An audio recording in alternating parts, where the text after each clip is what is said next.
السلام عليكم ورحمة الله وبركاته. الحمد لله الذي أرسل رسوله بالهدى ودين الحق ليظهره على الدين كله وكفى بالله شهيدا.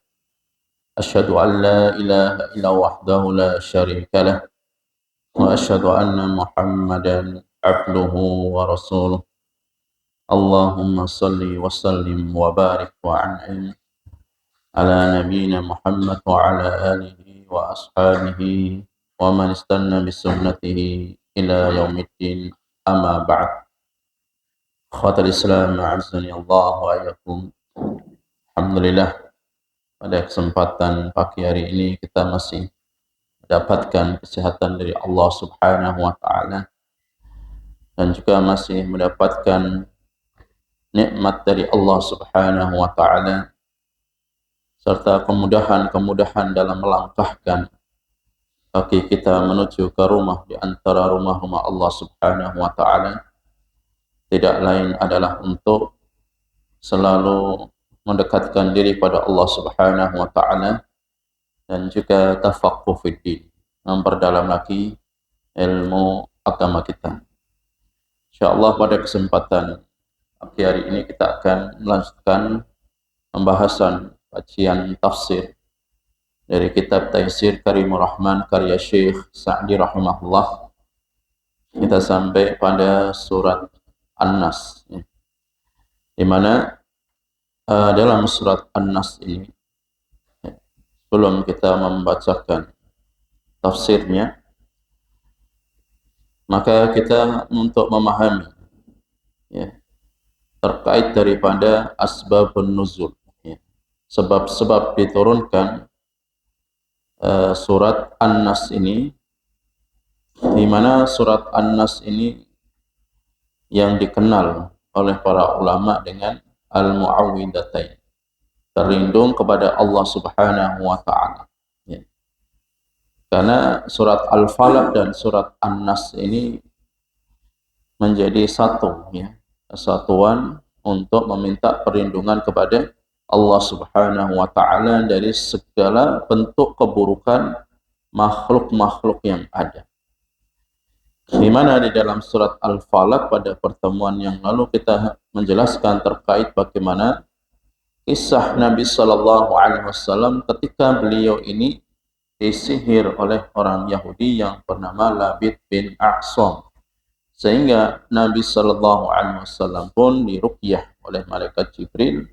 Ketika buhul-buhul ini sudah hancur, maka sadarlah Nabi sallallahu alaihi wasallam daripada gangguan yang dilakukan orang-orang yang ingin berbuat jahat kepada Nabi sallallahu alaihi wasallam. Adapun di dalam surat An-Nas ini, di mana para ulama menjelaskan bahwa Al-Mu'awwidhatain, surat An-Nas yang dikenal dengan Al-Mu'awwidhatain dan juga disampaikan oleh Imam Az-Zamakhsyari, ini juga termasuk ulama tafsir, dan juga Imam Al-Qurtubi mengatakan bahwasanya keduanya selain juga dinamakan dengan Al-Mu'awwidhatain, maka dikenal juga dengan Al-Muqsyaqataini. Itu diawali dengan huruf shin. Jadi ini istilah yang dikenal oleh para ulama selain juga dari Al-Mu'awwidhatain, karena meminta perlindungan kepada Allah Subhanahu wa taala. Kemudian surat An-Nas ini, kalau surat Al-Falaq itu termasuk surat Makkiyah, adapun An-Nas ini dikenal dengan surat Madaniyah, di mana di beberapa mushaf yang lama dan mushaf yang baru, Al-Maghribiyah, Asy-Syarqiyah, mereka mengenalnya surat An-Nas ini, mengatakan ada sebagian pendapat yang itu adalah surat Makkiyah.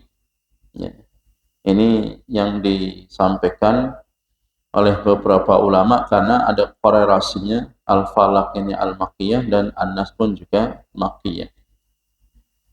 Di antara yang mengucapkan pendapat ini ya, ini ulama-ulama qudama, dan ada yang berpendapat An-Nas ini adalah Madaniyah. Ini yang disampaikan oleh beberapa ulama juga ya.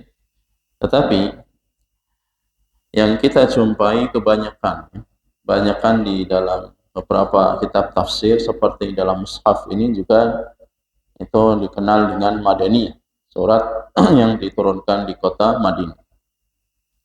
Adapun dalam kitab Al-Itqan ya, karya Imam Suyuti, inna sabab nuzuliha qissatus sihr Labid bin A'sam. Di antara sebab-sebab diturunkan surat An-Nas ini sama dengan kisah daripada surat Al-Falaq, yang ketika Nabi Sallallahu Alaihi Wasallam itu diguna-guna ataupun disihir oleh Labid bin A'sam. Kemudian Allah Subhanahu Wa Taala turunkan surat Al-Falaq dan surat An-Nas. Tetapi yang paling sahih ya, annaha makkiyah faqad addatul hadiyah wal isruna minas suwar nuzilat uqiba suratul Falaq wa qabla suratul Ikhlas. Ya. Ada juga para ulama yang mengatakan yang sahih itu bahwasanya surat An-Nas adalah makkiyah karena ini adalah dari 21 surat yang ada dan diturunkan setelah daripada surat Al-Falaq dan sebelum surat Al-Ikhlas. Ya. Ini khilaf ya, sekali lagi dalam asbab nuzulnya maupun dengan sifatnya, apakah dia Madaniyah dan Makkiyah, maka itu khilafnya. Jadi ada yang mengatakan Madaniyah dan Makkiyah. Itu terkait tentang seputar surat An-Nas. Kemudian kita masuk pada tafsir yang ditulis oleh Syekh Sa'di. Beliau mengatakan di sini surat An-Nas ini termasuk di antara Madaniyah, diturunkan di kota Madinah. Kemudian beliau mengawali seperti halnya ya, surat-surat tafsir yang lainnya ya, dalam kitab-kitab tafsir ataupun dalam surat-surat yang lainnya, bahwa surat An-Nas ini diawali dengan Bismillahirrahmanirrahim ya. Kemudian qul a'udzu birabbin nas ya. Katakanlah wahai Muhammad ya, aku berlindung kepada Tuhan yang memelihara dan menguasai manusia ya. Qul a'udzu birabbin nas. Karena Rabb ini artinya yang pertama sang Khaliq, pencipta, yang kedua Ar-Razzaq, yang memberikan rezeki, dan yang ketiga adalah Mudabbir, yang mengatur. Itu arti daripada Rabb. Kemudian ayat yang kedua, Malikin Nas. Ya. Yang memiliki Malikin Nas itu raja. Ya, raja manusia, yang memiliki manusia, yang menguasai manusia. Ilahin Nas, sesembahan manusia. Ya. Ayat yang ketiga menunjukkan bahwa Allah adalah sesembahan manusia. Kemudian ayat yang keempat, ya, min syarril waswasil khannas, ya, dari kejahatan ya, atau keburukan bisikan setan yang biasa bersembunyi. Ya. Jadi bisikan-bisikan setan yang tersembunyi. Kemudian ayat yang kelima, alladzi yuwaswisu fi sudurin nas, yang membisikkan kejahatan-kejahatan ke dalam dada manusia. Yang tadinya mungkin manusia tidak punya niat yang jahat, datanglah setan, muncul dia di dalam hati manusia, kemudian punya niatan-niatan yang tidak baik, ya, ingin seperti ini dan itu. Ya. Itulah yang dilakukan oleh setan. Oleh karenanya syahid daripada surat An-Nas dengan Al-Falaq Al-Mu'awwidhatain di sini, ya, minal jinnati wan nas, dari golongan jin dan manusia yang selalu membisikkan dalam hati atau di dalam dada manusia. Inilah pentingnya kita untuk selalu minta perlindungan kepada Allah Subhanahu wa taala dari bisikan-bisikan, dari niatan-niatan yang dibisikkan dari jin maupun dari manusia. Kemudian Syekh Sa'di rahimahullah, beliau memulai tafsirnya, wa hadhihi suratu mustamilatun 'ala al-isti'adati bi rabbin nas wa malikihim wa ilahihim minasyaitan. Jadi surat An-Nas ini, kata beliau, surat ini yang mencakup untuk meminta perlindungan kepada Allah Subhanahu wa taala bi rabbin nas, dengan Tuhan manusia yang menguasai manusia, wa malikihim dan yang merajai manusia, wa ilahihim dan sebagai sesembahan-sesembahan ya minasyaitani ya, sesembahan manusia, dan kita minta perlindungan kepada Allah dari bisikan-bisikan syaitan tadi. Sekali lagi, yang terkadang yang sering muncul kita ketika sholat ya. Jadi sebelum sholat ini kita nggak punya pikiran macam-macam ya. Tapi setelah kita takbir ya, takbiratul ihram, maka disitulah muncul ya bisikan-bisikan syaitan. Kemudian diingatkan dengan perkara-perkara di luar sholat. Itulah yang terbukti bahwasanya syaitan itu ada, dan syaitan ini mampu memberikan bisikan-bisikan kepada manusia. Tapi syaitan ini tidak mampu untuk memaksa manusia untuk melakukan perbuatan tersebut ya. Jadi syaitan tidak mampu ya, tidak mampu untuk memaksa manusia melakukan perbuatan. Syaitan itu hanya menyeru saja. Syaitan hanya mengajak, kalau mau, kalau enggak mau. Itu maksudnya. Jadi minta perlindungan kepada Allah Subhanahu wa taala daripada bisikan gangguan syaitan. Alladzi huwa aslus syurur, kata Syekh Sa'di rahimahullah, di mana itu adalah pokok ya, keburukan-keburukan yang ada, sumber keburukan-keburukan yang ada dari bisikan-bisikan syaitan ya. Ulliha wa madatiha alladhi min fitnatihi wa syarrihi annahu yuwaswisu fi sudurin nas ya. Jadi segala muncul bisikan-bisikan keburukan, yang fitnah yang dimunculkan dari keburukan-keburukan yang ada, bisikan-bisikan yang ada dalam hati manusia, itulah perbuatan-perbuatan syaitan. Fayuhassinu lahumus syarr, maka syaitan ini selalu membisikkan kepada manusia untuk melakukan perbuatan yang buruk, bukan perbuatan yang baik. Jadi bisikan syaitan itu semuanya mengajak manusia untuk melakukan keburukan. Kenapa demikian? Karena syaitan ini, kata Allah, innahu lakum aduwwum mubin. Syaitan itu musuh nyata. Musuh nyata bagi kalian. Tapi anehnya, ketika Allah sudah menyampaikan kepada kita dalam firman-Nya bahwa syaitan itu adalah musuh yang nyata bagi kalian, tapi malah mereka menjadikan syaitan itu sebagai Tuhan. Syaitan itu sebagai panutan. Syaitan ini yang menjadi simbol, ikon itu peradaban dan kemajuan.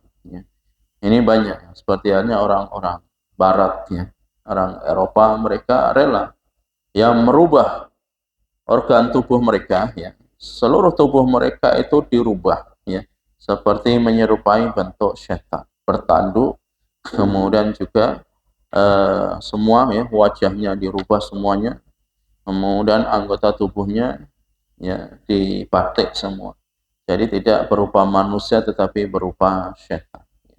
Ini bodohnya manusia. Kemudian kata beliau, wa yurihim iyyahu fi surati hasanah, dan bisikan-bisikan syaitan ini selalu bisikannya itu menggambarkan, ya, dengan perbuatan-perbuatan yang baik, seolah-olah perbuatan itu baik, bagus, tapi sejatinya itu adalah perbuatan yang buruk, ya. Itulah talbisnya, talbis iblis, ya, tipu daya iblis seperti itu, ya. Jadi menganggap bahwa perbuatan ini seolah-olah perbuatan yang baik, Ketika ada orang yang ingin menasihati, ya, misalkan kepada akhwat, ya, padahal bukan mahramnya dan dia ingin mendakwainya. Tapi niatan dakwah seperti ini itu bukan dakwah. Jelas itu adalah talbis iblis, ya, tipu daya daripada iblis karena mendakwanya tidak tepat, ya. Jadi tidak tepat pada sasaran.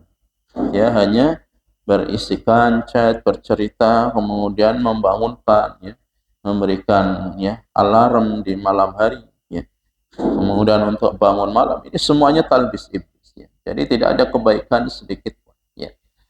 Jadi kalau kita mau mendakwai, ya, maka keluarga kita dulu, ya. Bangunkan keluarga kita di malam hari, nah istri kita, baru setelah itu untuk memberikan, ya, ajakan kepada orang.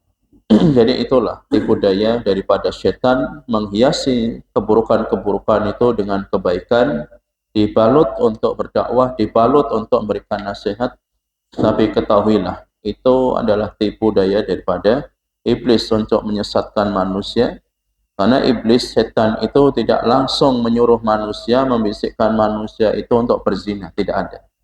Jadi dengan perbuatan-perbuatan yang lembut, ya, yang tersembunyi, yang terselubung, barulah lambat laun dia akan mengarahkan kepada perbuatan-perbuatan yang fahisyah.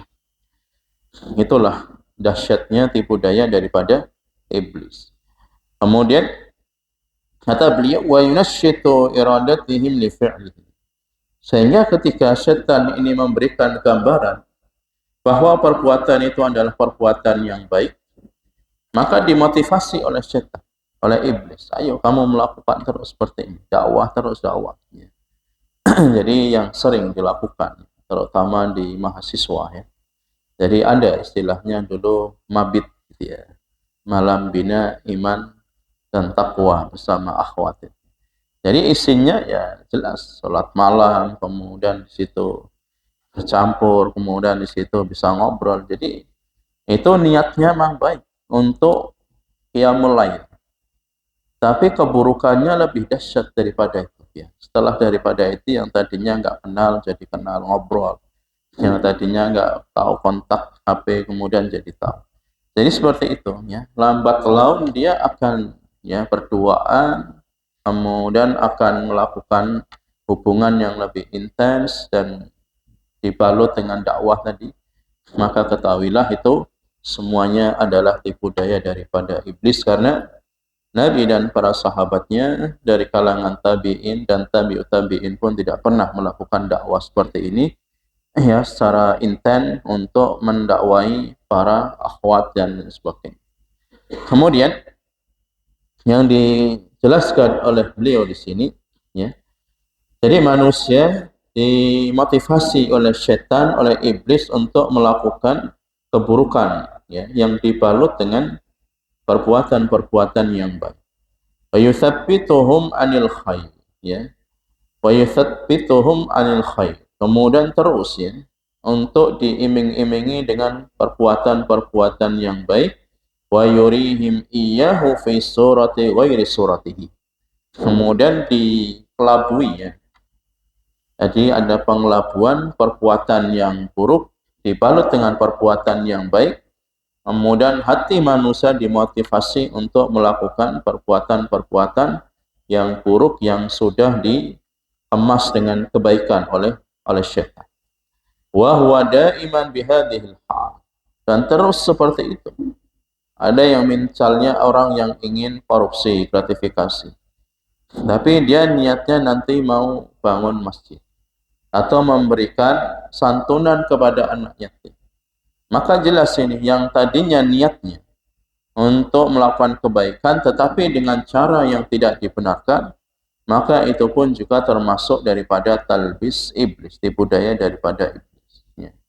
Atau kita dengan melakukan keburukan-keburukan, ya, konten-konten yang lainnya yang tadinya niatnya, ya, untuk menebar berita-berita yang tidak valid, tetapi dia dibalut, ya, bahwa perbuatannya itu bisa memberikan manfaat bagi manusia, bisa memberikan informasi yang baik kepada manusia, tetapi konten isi yang dibuat itu tidak ada yang valid. Jadi begitulah salah satu tipu daya daripada syaitan untuk menghancurkan ya manusia. Kemudian kata beliau ya, yuwaswisu thumma yakhunnusu, ya. Dia terus membisikkan di dalam hati manusia. Ay yata'akhkharu 'anil waswasi idza dzakara al-'abdu rabbahu wasti'an. Jadi terus setan ini membisikkan bisikan-bisikan. Ketika manusia itu lalai daripada mengingat Allah Subhanahu wa taala, maka di situ ada ruang lingkup setan untuk masuk membisikkan di dalam hati manusia. Ya.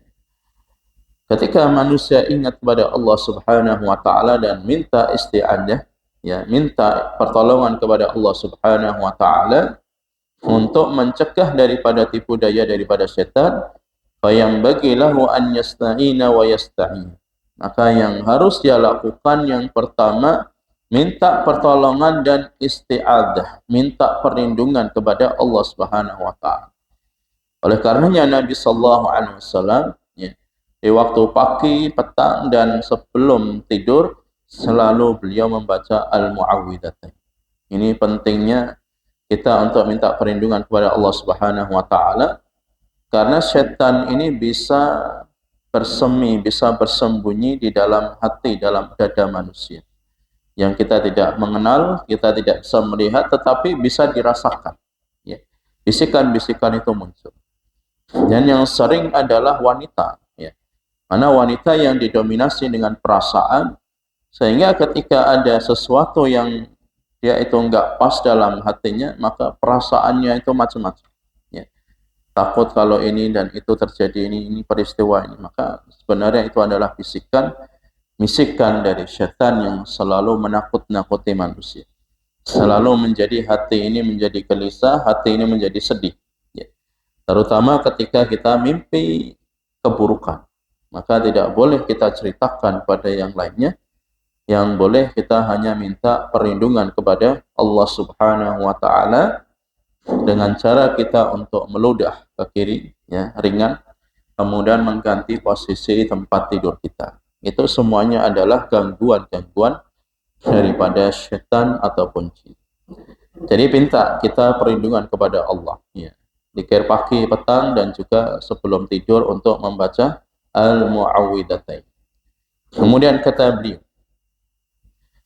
wa annal khalqa kullahum dakhiluna tahta ar-rububiyyah wal milk ya.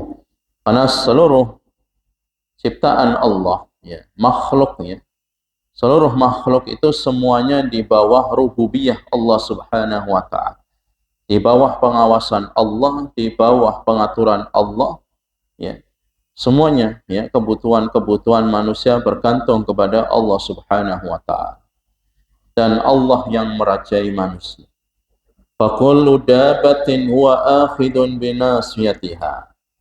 Maka segala sesuatu dari binatang yang melata itu pun mendapatkan ya, artinya mendapatkan bagian-bagian dari Allah di bawah pengaturan Allah, di bawah pengawasan Allah Subhanahu wa taala. Wa bi uluhiyatil ladzi khalaqahum li ajliha. Dan dari uluhiyahnya yang Allah Subhanahu wa taala harus disembah ya oleh seluruh manusia, meskipun kenyataannya tidak demikian.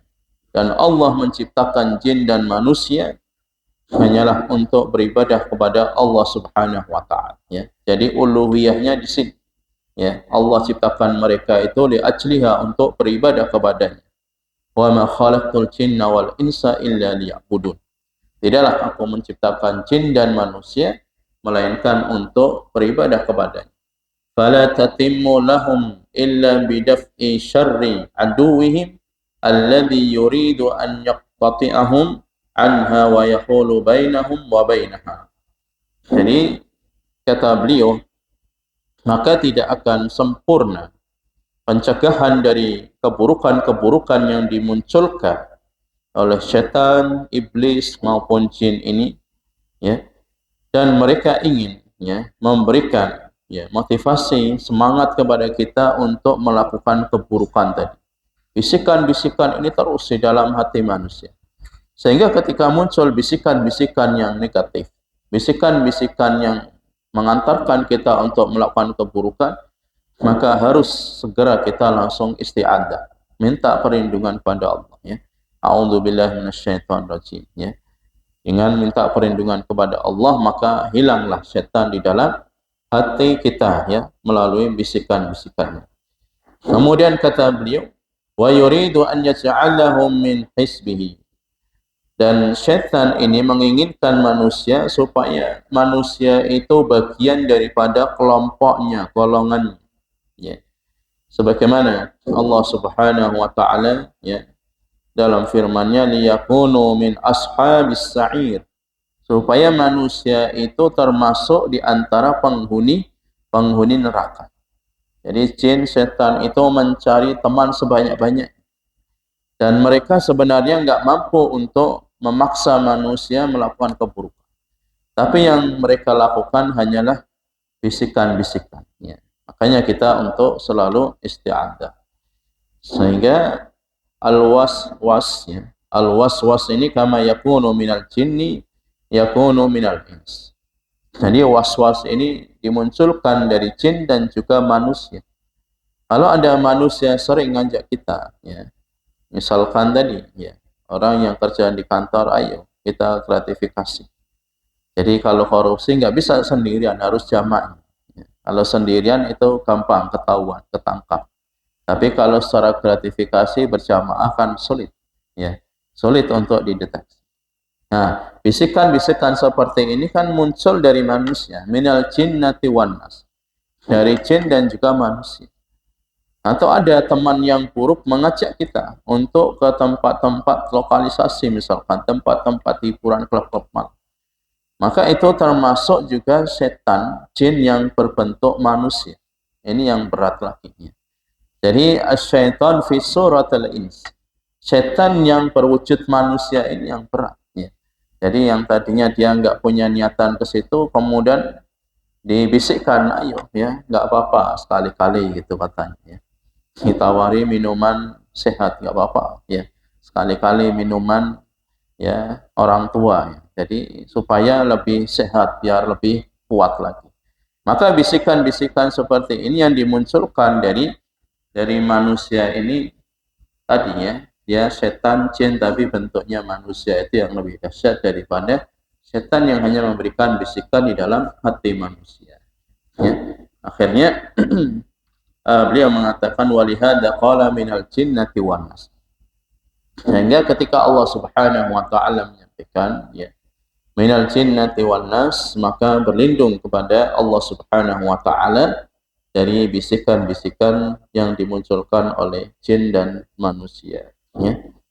Walhamdulillahirabbil alamin, ya. Dan segala puji bagi Allah Subhanahu wa taala, Rabb semesta alam, awalan wa akhiran wa zahiran wa batinan.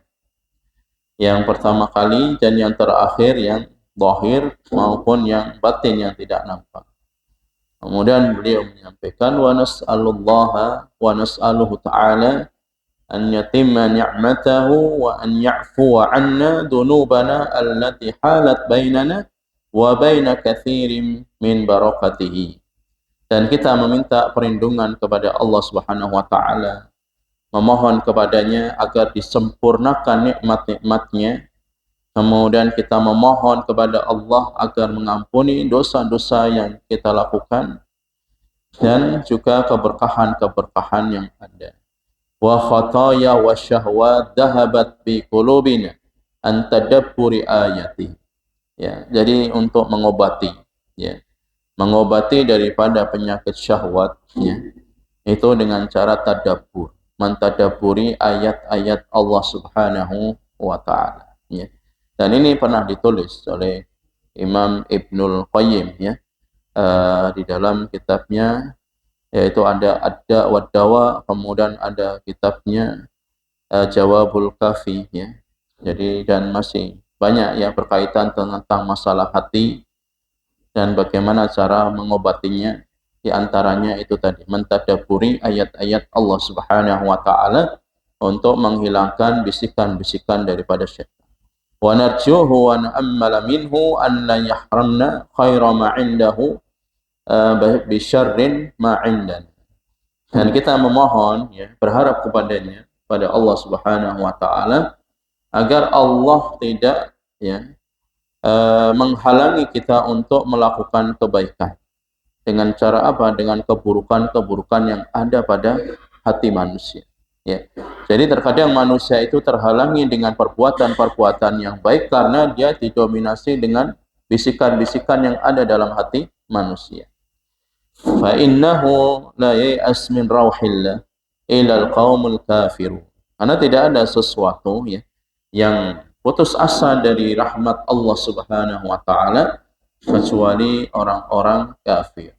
Wala yaqnatu min rahmatihi illa ad-dallun. Dan tidak ada yang putus asa dari rahmat Allah kecuali orang-orang yang sesat. Wassallallahu wasallama wa ala alihi wa ala rasulihi Muhammad wa ala alihi wa sahbihi ajma'in. Dan salawat serta salam ya kepada Nabi, junjungan Nabi Muhammad sallallahu alaihi wasallam, pada keluarganya, para sahabatnya, dan kepada seluruhnya ya.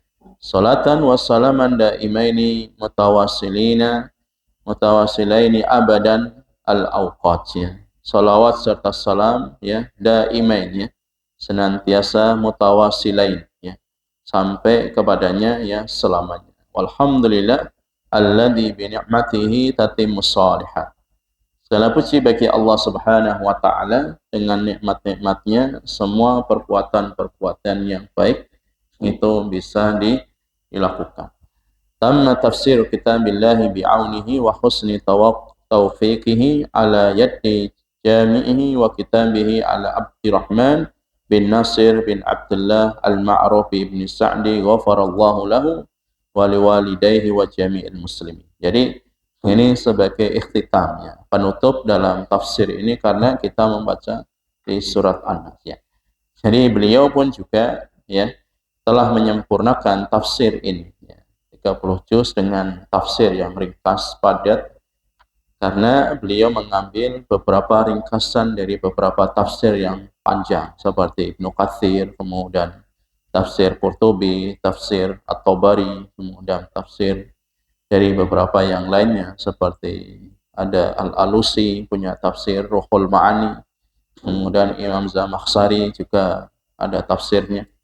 Jadi ini semua yang beliau kerjakan adalah benar-benar itu bantuan dari Allah Subhanahu wa taala, dan atas taufik dari Allah Subhanahu wa taala semoga ini menjadi fi mizani hasanatihi, menjadi timbangan yang berat, yang baik di sisi Allah Subhanahu wa taala, yang nama beliau adalah Abdurrahman bin Nasir bin Abdullah, yang dikenal dengan Ibnu As-Sa'di ya. Semoga Allah Subhanahu wa taala mengampuni beliau, orang tuanya, dan seluruh kaum muslimin yang ada ya. Wa qa'a naqlu fi sab' Sya'ban sana 1345 ya. Ini beliau tulis pada tanggal 7 Sya'ban tahun 1345 Hijriah. Taqabbala Rabbana taqabbal minna wa'fu 'anna innaka antal ghafurur rahim ya. Ya Allah, terimalah ya atas segala semua amal perbuatan yang kita lakukan, dan ampunilah ya dosa-dosa yang disengaja maupun yang tidak disengaja, karena Engkau adalah Al-Ghafur, zat yang maha pengampun, Ar-Rahim, zat yang maha penyayang. Kemudian insyaallah kita nanti akan melanjutkan kembalinya tafsir ini, karena kita mengawali dari surat Ad-Duha ini pada waktu bulan Ramadan. Kemudian kita alhamdulillah sudah menyelesaikan sampai surat An-Nas. Kemudian di kesempatan yang akan datang kita akan melanjutkan dengan surat Al-Lail ya. Jadi setelah surat Ad-Duha kita naik ke atas menjadi surat Al-Lail insyaallah.